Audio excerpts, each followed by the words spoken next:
शांति। 5 अक्टूबर 2020 की साकार मुरली। बाबा कहते, मीठे बच्चे, एकांत में बैठ अब ऐसा अभ्यास करो जो अनुभव हो, मैं शरीर से भिन्न आत्मा हूँ। इसको ही जीते जी मरना कहा जाता है। प्रश्न, एकांत का अर्थ क्या है? एकांत में बैठ तुमको कौन सा अनुभव करना है? उत्तर, एकांत का अर्थ है एक की याद में इस शरीर का अंत हो। अर्थात एकांत में बैठ ऐसा अनुभव करो कि मैं आत्मा इस शरीर चमड़ी को छोड़ बाप के पास जाती हूँ। कोई भी याद ना रहे, बैठे बैठे अशरीरी हो जाओ। जैसे कि हम इस शरीर से मर गए, बस हम आत्मा हैं, शिव बाबा के बच्चे हैं। इस प्रैक्टिस से देह का भान टूटता जाएगा। ओम शांति। बाबा कहते, बच्चों को बाप पहले पहले समझाते हैं कि मीठे मीठे बच्चों, जब यहाँ बैठते हो तो अपने को आत्मा समझ बाप को याद करते रहो और कोई तरफ बुद्धि नहीं जानी चाहिए। यह तुम बच्चे जानते हो, हम आत्मा हैं। पाठ हम आत्मा बजाती हैं इस शरीर द्वारा। आत्मा अविनाशी, शरीर विनाशी है। तो तुम बच्चों को देही अभिमानी बन बाप की याद में रहना है। हम आत्मा हैं, चाहे तो इन ऑर्गन्स से काम लेवे व ना लेवे, अपने को शरीर से अलग समझना चाहिए। बाप कहते हैं अपने को आत्मा समझो, देह को भूलते जाओ। हम आत्मा इंडिपेंडेंट है। हमको सिवाय बाप के और कोई की याद नहीं करना है। हमको सिवाय एक बाप के और कोई को याद नहीं करना है। जीते जी मौत की अवस्था में रहना है। हम आत्मा का योग रहना है अब बाप के साथ। बाकी तो दुनिया से घर से मर गए। कहते हैं ना, आप मुए मर गई दुनिया। अब जीते जी तुमको मरना है। हम आत्मा शिव बाबा के बच्चे हैं। शरीर का भान उड़ाते रहना चाहिए। बाप कहते हैं अपने को आत्मा समझो और मुझे याद करो। शरीर का भान छोड़ो। यह पुराना शरीर है ना, पुरानी चीज को छोड़ा जाता है ना। अपने को अशरीरी समझो। अभी तुमको बाप को याद करते करते बाप के पास जाना है। ऐसे करते करते फिर तुमको आदत पड़ जाएगी। अभी तो तुमको घर जाना है, फिर इस पुरानी दुनिया को याद क्यों करें? एकांत में बैठे ऐसे अपने साथ मेहनत करनी है। भक्ति मार्ग में भी कोठरी में अंदर बैठ माला फेरते हैं, पूजा करते हैं। तुम भी एकांत में बैठ यह कोशिश करो तो आदत पड़ जाएगी। तुमको मुख से तो कुछ बोलना नहीं है, इसमें है बुद्धि की बात। शिव बाबा तो है सिखलाने वाला, उनको तो पुरुषार्थ नहीं करना है। यह बाबा पुरुषार्थ करते हैं। वह फिर तुम बच्चों को भी समझाते हैं। जितना हो सके ऐसे बैठकर विचार करो। अभी हमको जाना है, अपने घर, इस शरीर को तो यहाँ छोड़ना है। बाप को याद करने से ही विक्रम विनाश होंगे और आयु भी बढ़ेगी। अंदर यह चिंतन चलना चाहिए, बाहर में कुछ बोलना नहीं है। भक्ति मार्ग में भी ब्रह्म तत्व को या कोई शिव को भी याद करते हैं, परंतु वह याद कोई यथार्थ नहीं है। बाप का परिचय ही नहीं तो याद कैसे करें। तुमको अब बाप का परिचय मिला है। सवेरे सवेरे उठकर एकांत में ऐसे अपने साथ बातें करते रहो, विचार सागर मंथन करो, बाप को याद करो। बाबा, हम अभी आया कि आया आपकी सच्ची गोद में, वह है रूहानी गोद। तो ऐसे ऐसे अपने साथ बातें करनी चाहिए। बाबा आया हुआ है। बाबा कल्प कल्प आकर हमको राजयोग सिखलाते हैं। बाप कहते हैं मुझे याद करो और चक्र को याद करो। स्वदर्शन चक्रधारी बनना है। बाप में ही सारा ज्ञान है ना, चक्र का, वे फिर तुमको देते हैं। तुमको त्रिकालदर्शी बना रहे हैं। तीनों कालों अर्थात आदि मध्य अंत को तुम जानते हो। बाप भी है परम आत्मा, उनको शरीर तो है नहीं। अभी इस शरीर में बैठ तुमको समझाते हैं।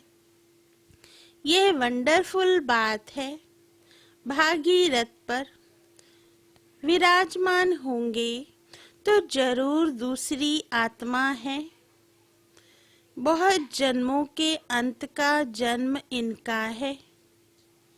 नंबर 1 पावन वही, फिर नंबर 1 पतित बनते हैं। वे अपने को भगवान विष्णु आदि तो कहते नहीं।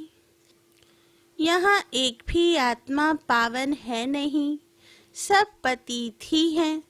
तो बाबा बच्चों को समझाते हैं, ऐसे ऐसे विचार सागर मंथन करो तो इससे तुमको खुशी भी रहेगी।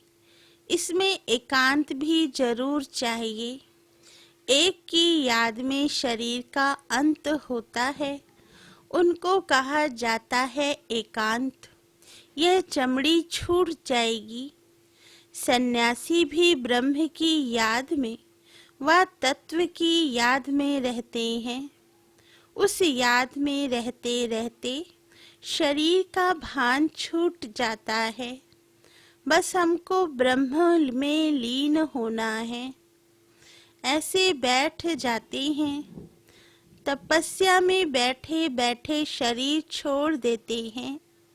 भक्ति में तो मनुष्य बहुत धक्के खाते हैं। इसमें धक्के खाने की बात नहीं, याद में ही रहना है। पिछाड़ी में कोई याद ना रहे। गृहस्थ व्यवहार में तो रहना ही है, बाकी टाइम निकालना है। स्टूडेंट को पढ़ाई का शौक होता है ना, यह पढ़ाई है। अपने को आत्मा ना समझने से बाप टीचर गुरु सबको भूल जाते हैं। एकांत में बैठ ऐसे ऐसे विचार करो। गृहस्थी घर में तो वाइब्रेशन ठीक नहीं रहता है। अगर अलग प्रबंध है तो एक कोठरी में एकांत में बैठ जाओ। माताओं को तो दिन में भी टाइम मिलता है। बच्चे आदि स्कूल में चले जाते हैं। जितना टाइम मिले यही कोशिश करते रहो। तुमको तो एक घर है। बाप को तो कितने ढेर के ढेर दुकान हैं और ही वृद्धि होती जाएगी। मनुष्यों को तो धंधे आदि की चिंता होती है तो नींद भी फिट जाती है। यह व्यापार भी है ना। कितना बड़ा सर्राफ है, कितना बड़ा मट्ठा सट्ठा करते हैं। पुराने शरीर आदि लेकर नया देते हैं, सबको रास्ता बताते हैं। यह भी धंधा उनको करना है। यह व्यापार तो बहुत बड़ा है।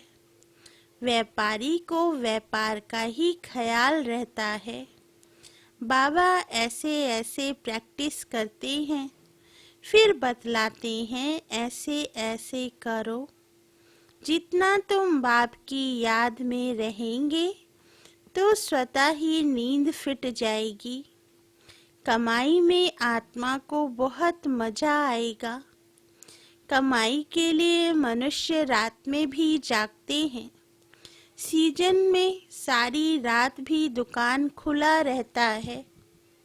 तुम्हारी कमाई रात को और सवेरे को बहुत अच्छी होगी। स्वदर्शन चक्रधारी बनेंगे, त्रिकालदर्शी बनेंगे। 21 जन्म के लिए धन इकट्ठा करते हैं। मनुष्य साहूकार बनने के लिए पुरुषार्थ करते हैं। तुम भी बाप को याद करेंगे तो विक्रम विनाश होंगे, बल मिलेगा। याद की यात्रा पर नहीं रहेंगे तो बहुत घाटा पड़ जाएगा, क्योंकि सिर पर पापों का बोझा बहुत है। अब जमा करना है, एक को याद करना है और त्रिकालदर्शी बनना है। यह अविनाशी धन आधा कल्प के लिए इकट्ठा करना है। यह तो बहुत वैल्यूबल है। विचार सागर मंथन कर रत्न निकालने हैं। बाबा जैसे खुद करते हैं। बच्चों को भी युक्ति बतलाते हैं। कहते हैं बाबा माया के तूफान बहुत आते हैं। बाबा कहते हैं जितना हो सके अपनी कमाई करनी है, यही काम आनी है। एकांत में बैठ बाप को याद करना है। फुर्सत है तो सर्विस भी मंदिरों आदि में बहुत कर सकते हो। बैच जरूर लगा रहे, सब समझ जाएंगे यह रूहानी मिलिट्री है। तुम लिखते भी हो, हम स्वर्ग की स्थापना कर रहे हैं। आदि सनातन देवी देवता धर्म था, अब नहीं है, जो फिर स्थापन करते हैं। यह लक्ष्मी नारायण एम ऑब्जेक्ट है ना। कोई समय यह ट्रांसलाइट का चित्र बैटरी सहित उठाकर परिक्रमा देंगे और सबको कहेंगे यह राज्य हम स्थापन कर रहे हैं। यह चित्र सबसे फर्स्ट क्लास है। यह चित्र बहुत नामी ग्रामी हो जाएगा। लक्ष्मी नारायण सिर्फ एक तो नहीं थे, उन्हों की राजधानी थी ना। यह स्वराज्य स्थापन कर रहे हैं। अब बाप कहते हैं मन मना भव। बाप को याद करो तो विक्रम विनाश होंगे। कहते हैं हम गीता का सप्ताह मनाएंगे। यह सब प्लान कल्प पहले मुआफिक बन रहे हैं। परिक्रमा में यह चित्र लेना पड़े, इनको देखकर सब खुश होंगे। तुम कहेंगे बाप को और वर्षे को याद करो, मन मना भव। यह गीता के अक्षर है ना। भगवान शिव बाबा है, वह कहते हैं मुझे याद करो तो विक्रम विनाश हो। 84 के चक्र को याद करो तो यह बन जाएंगे। बाबा कहते लिटरेचर भी तुम सौगात देते रहो। शिव बाबा का भंडारा तो सदा भरपूर है। आगे चलकर बहुत सर्विस होगी। एम ऑब्जेक्ट कितनी क्लियर है। एक राज्य एक धर्म था, बहुत साहूकार थे। मनुष्य चाहते हैं एक राज्य एक धर्म हो। मनुष्य जो चाहते हैं सो अब आसार दिखाई पड़ते हैं। फिर समझेंगे यह तो ठीक कहते हैं। 100% पवित्रता सुख शांति का राज्य फिर से स्थापन कर रहे हैं। फिर तुमको खुशी भी रहेगी। याद में रहने से ही तीर लगेगा। शांति में रह थोड़े अक्षर ही बोलने हैं, जास्ती आवाज नहीं। गीत कविताएं आदि कुछ भी बाबा पसंद नहीं करते। बाहर वाले मनुष्यों से रीस नहीं करनी है। तुम्हारी बात ही और है। अपने को आत्मा समझ पाप को याद करना है बस। स्लोगन भी अच्छे हों जो मनुष्य पढ़कर जागे। बाबा कहते बच्चे वृद्धि को पाते रहते हैं। खजाना तो भरपूर रहता है। बच्चों का दिया हुआ फिर बच्चों के काम में ही आता है। बाप तो पैसे नहीं ले आते हैं, तुम्हारी चीजें तुम्हारे काम में आती हैं। भारतवासी जानते हैं हम बहुत सुधार कर रहे हैं। 5 वर्ष के अंदर इतना अनाज होगा जो अनाज की कभी तकलीफ नहीं होगी। और तुम जानते हो ऐसी हालत होगी जो अन्न खाने के लिए नहीं मिलेगा। ऐसे नहीं अनाज कोई सस्ता होगा। बाबा कहते तुम बच्चे जानते हो हम 21 जन्म के लिए अपना राज्य भाग्य पा रहे हैं। यह थोड़ी बहुत तकलीफ तो सहन करनी ही है। कहा जाता है खुशी जैसी खुराक नहीं। अतीन्द्रिय सुख गोप गोपियों का गाया हुआ है। ढेर बच्चे हो जाएंगे। जो भी सैंपलिंग वाले होंगे वह आते जाएंगे। झाड़ यहाँ ही बढ़ना है ना। स्थापना हो रही है और धर्मों में ऐसा नहीं होता है। वह तो ऊपर से आते हैं। यह तो जैसे कि झाड़ स्थापन हुआ ही पड़ा है। इसमें फिर नंबरवार आते जाएंगे। वृद्धि को पाते जाएंगे। तकलीफ कुछ नहीं। उन्हों को तो ऊपर से आकर पाठ बजाना ही है। इसमें महिमा की क्या बात है। धर्म स्थापक के पिछाड़ी आते रहते हैं। वह शिक्षा क्या देंगे सद्गति की। कुछ भी नहीं। यहाँ तो बाप भविष्य देवी देवता धर्म की स्थापना कर रहे हैं। संगम युग पर नया सैंपलिंग लगाते हैं ना। पहले पौधों को गमले में लगाकर फिर नीचे लगा देते हैं। वृद्धि होती जाती है। तुम भी अब पौधा लगा रहे हो। फिर सतयुग में वृद्धि को पाए राज्य भाग्य पाएंगे। तुम नई दुनिया की स्थापना कर रहे हो। मनुष्य समझते हैं अर्जुन कलयुग में बहुत वर्ष पड़े हैं, क्योंकि शास्त्रों में लाखों वर्ष लिख दिए हैं। समझते हैं कलयुग में अभी 40,000 वर्ष पड़े हैं।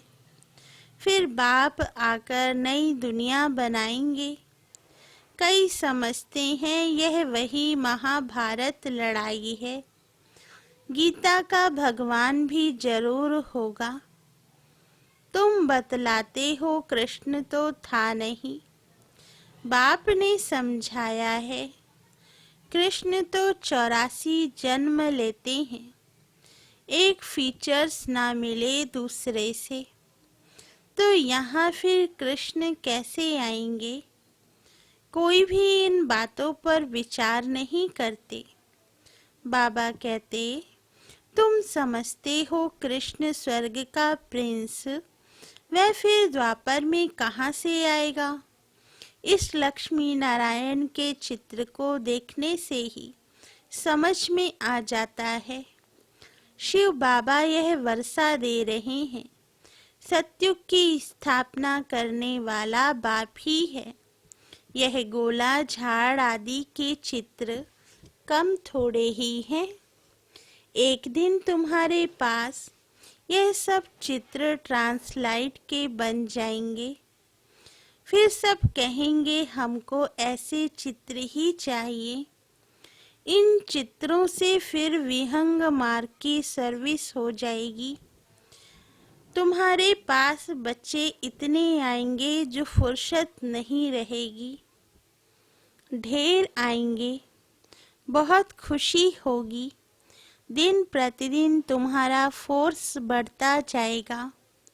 ड्रामा अनुसार जो फूल बनने वाले होंगे उनको टच होगा। तुम बच्चों को ऐसे नहीं कहना पड़ेगा कि बाबा इनकी बुद्धि को टच करो।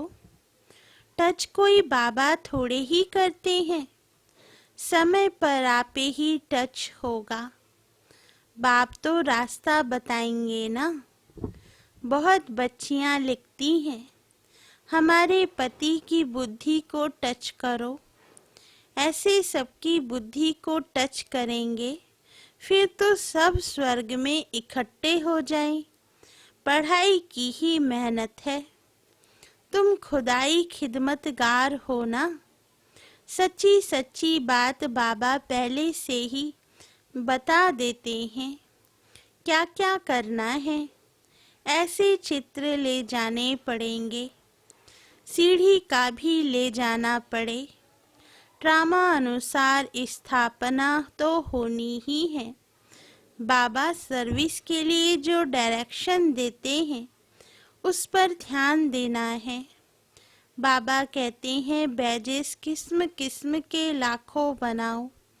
ट्रेन की टिकट लेकर 100 माइल तक सर्विस करके आओ। एक डिब्बे से दूसरे में फिर तीसरे में बहुत सहज है। बच्चों को सर्विस का शौक रहना चाहिए। अच्छा, मीठे मीठे सिकीलदे बच्चों प्रति माता पिता बाप दादा का याद प्यार और गुड मॉर्निंग। रूहानी बाप की रूहानी बच्चों को नमस्ते। हम रूहानी बच्चों की रूहानी माता पिता बाप दादा को याद प्यार गुड मॉर्निंग और नमस्ते बाबा नमस्ते। धारणा के लिए मुख्य सार। फर्स्ट पॉइंट, विचार सागर मंथन कर अच्छे अच्छे रत्न निकालने हैं। कमाई जमा करनी है। सच्चा सच्चा खुदाई खिदमतगार बन सेवा करनी है। सेकंड पॉइंट, पढ़ाई का बहुत शौक रखना है। जब भी समय मिले एकांत में चले जाना है। ऐसा अभ्यास हो जो जीते जी इस शरीर से मरे हुए हैं।